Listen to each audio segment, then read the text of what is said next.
ગુજરાતમાં 2022ની વિધાનસભાની ચૂંટણીના પરિણામો બાદ ગુજરાત કોંગ્રેસ એ પડી ભાંગી હતી અને વર્ષ 2024માં લોકસભાની ચૂંટણીમાં કોંગ્રેસ એક બેઠક જીત્યું અને ફરી ગુજરાતમાં કોંગ્રેસ જીવંત બની।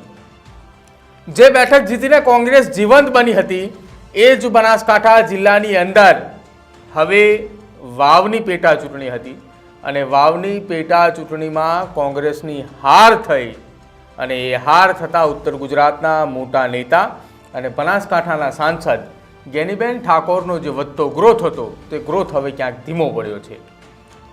જ્યારે આ ગ્રોથ ધીમો પડ્યો અને એ જ ગ્રોથ ધીમો પડતાની સાથે ગુજરાતની અંદર કોંગ્રેસમાં નવા જૂનીના એંધાણ થતું હોય તેવું લાગ્યું।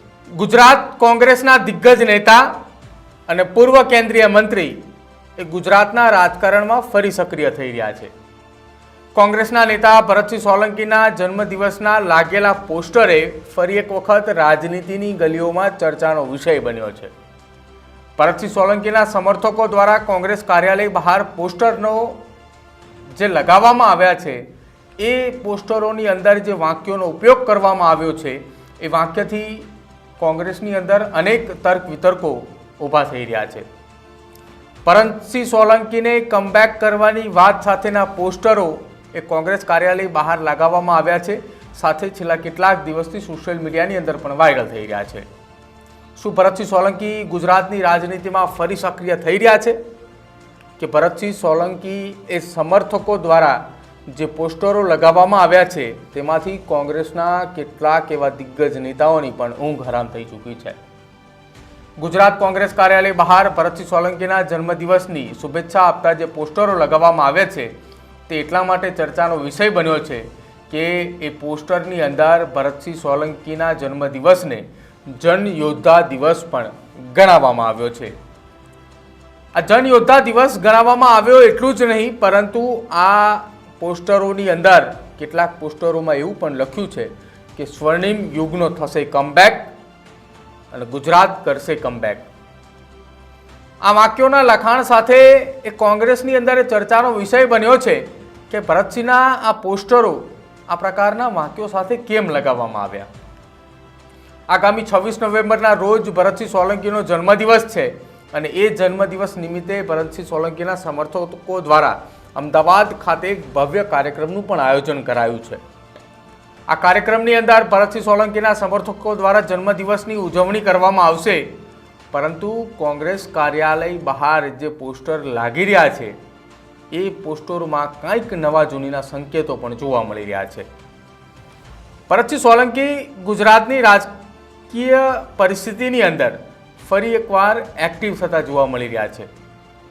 હાલમાં જ ભરતસિંહ સોલંકીએ જમ્મુ કાશ્મીરના પ્રભારી તરીકેની જવાબદારી સોંપવામાં આવી હતી, જો કે એ જ પ્રભારીની જવાબદારી નિભાવવા માટે તેમને ગુજરાતની અંદર લોકસભાની ચૂંટણી લડવાની ના પાડી હતી અને જ્યારે જમ્મુ કાશ્મીરની ચૂંટણીના પરિણામોમાં કોંગ્રેસ માટે થોડા ઘણા પરિણામો સારા રહ્યા હતા અને પરિણામો સારા મળતાની સાથે જ ભરતસિંહ સોલંકીનું કદ પણ વધ્યું હોય તેવું લાગી રહ્યું છે। ભરતસિંહ સોલંકી અગાઉ ગુજરાત કોંગ્રેસના 2 વખત પ્રમુખ પણ રહી ચૂક્યા છે અને યુપીએ સરકારની અંદર તેઓ કેન્દ્રીય મંત્રી પણ રહી ચૂક્યા છે। તેમજ પૂર્વ મુખ્યમંત્રી માધવસિંહ સોલંકીના પુત્ર ભરતસિંહ સોલંકી છે અને સાથે જ ઓબીસી સમાજમાં ભરતસિંહ સોલંકીનું સારું એવું પ્રભુત્વ જોવા મળી રહ્યું છે। ભરતસિંહ સોલંકીના આ પોસ્ટર જે જન્મદિવસને લઈને લગાવવામાં આવ્યા છે, જેમાં જન યોદ્ધા દિવસ તરીકે સમર્થકો ગણી રહ્યા છે અને તેમજ સ્વર્ણિમ યુગનો થશે કમબેક અને ગુજરાત કરશે કમબેક, આ વાક્યે ફરી એક વખત એ ચર્ચાઓનો મધપૂડો જે છે તે છેડ્યો છે। ભરતસિંહ સોલંકીના સમર્થકો દ્વારા આ જે પોસ્ટરો લગાવવામાં આવી રહ્યા છે એ પોસ્ટરોમાં કોંગ્રેસ દ્વારા હવે ક્યાંક કોલ્ડ વોર ફરી એકવાર સર્જાય તે પ્રકારની પણ ચર્ચાઓ થઈ છે। આવનારા સમયની અંદર જિલ્લા, તાલુકા અને પંચાયતોની ચૂંટણી જે છે એ ચૂંટણીમાં ગુજરાતની અંદર ફરી એક વખત શું કોંગ્રેસની અંદર કોઈ મોટા ફેરફાર થવા જઈ રહ્યા છે કે પછી વર્તમાન પ્રમુખ સામે ભરતસિંહ સોલંકીના સમર્થકોએ નારાજગી વ્યક્ત કરવા માટે આ પ્રકારના પોસ્ટરો લગાવ્યા છે। જોકે ગુજરાતમાં રાજ્યસભાના સાંસદ તરીકે શક્તિસિંહ ગોહિલની ટર્મ વર્ષ 2026ની અંદર પૂર્ણ થવાની છે અને આ ટર્મ પૂરી થતાની સાથે જ કોંગ્રેસ પાસે પૂરતું સંખ્યાબળ ન હોવાના કારણે હવે ભરતસિંહ સોલંકીની નજર અન્ય રાજ્યમાંથી રાજ્યસભામાં જવા માટેનો હોય તેવું પણ લાગી રહ્યું છે. જો કે આગામી સમયમાં જિલ્લા તાલુકા પંચાયતની જે ચૂંટણીઓ આવી રહી છે તે ચૂંટણીઓમાં મોટી જવાબદારી મળે તેવી પણ શક્યતાઓ લાગી રહી છે. જો કે આ તમામ વચ્ચે છેલ્લા કેટલાક સમયથી ગુજરાતના રાજકારણની અંદર નિષ્ક્રિય જોવા મળતા ભરતસિંહ સોલંકી એ ફરી એક વખત સક્રિય થવા માટે આ કાર્યક્રમ કરી રહ્યા હોવાનું રાજકીય પંડિતોએ ચર્ચા કરી રહ્યા છે.